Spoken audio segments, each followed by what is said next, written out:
Shri Vaishnavi creations మంచి lemon yellow colour sari అండి. దీనికి గ్రీన్ కలర్ బార్డర్ వచ్చింది చూడండి. మేము దీనికి మంచి బ్రైడల్ వర్క్ చేసాం చూడండి.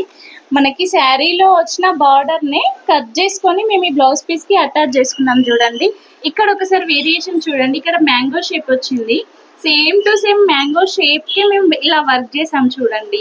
మిడిల్ లో కూడా వర్క్ చేసామండి. ఇక్కడ చూడండి కంప్లీట్ గా చెల్ల వర్క్ ఇచ్చాం చూడండి. మిడిల్ లో డైమండ్ స్టోన్ ఇచ్చాము. ఇక్కడ లోడింగ్ ఇచ్చాము, డైమండ్ స్టోన్ యూజ్ చేసాము. ఇక్కడ నగటికి యూజ్ చేసాము. కంప్లీట్ గా హెవీగా చేసామండి, ఎందుకంటే బ్రైడల్ వర్క్ కాబట్టి. ఇక్కడ చూడండి నెక్ ఇంత నీట్ గా కనిపిస్తుందో చూడండి, ఇంత హెవీగా ఉందో చూడండి. ఇక్కడ మంచి మంచి బంచెస్ కూడా ఇచ్చామండి. ఇక్కడ డైమండ్ స్టోన్ యూజ్ చేసాము, ముడి కుట్టు యూజ్ చేసాము. చాలా హెవీగా కనిపిస్తుందండి. యాజ్ ఫ్రంట్ కూడా చాలా బ్యూటిఫుల్ గా కనిపిస్తుంది కదండి. ఇది కలర్ కాంబినేషన్ చాలా బాగుందండి. ఎవరికైనా బ్రైడల్ వర్క్స్ అవసరం ఉంటే మాకు ముందే అప్రోచ్ అవ్వండి. 1 month ముందే ఆర్డర్స్ బుక్ అవుతున్నాయి.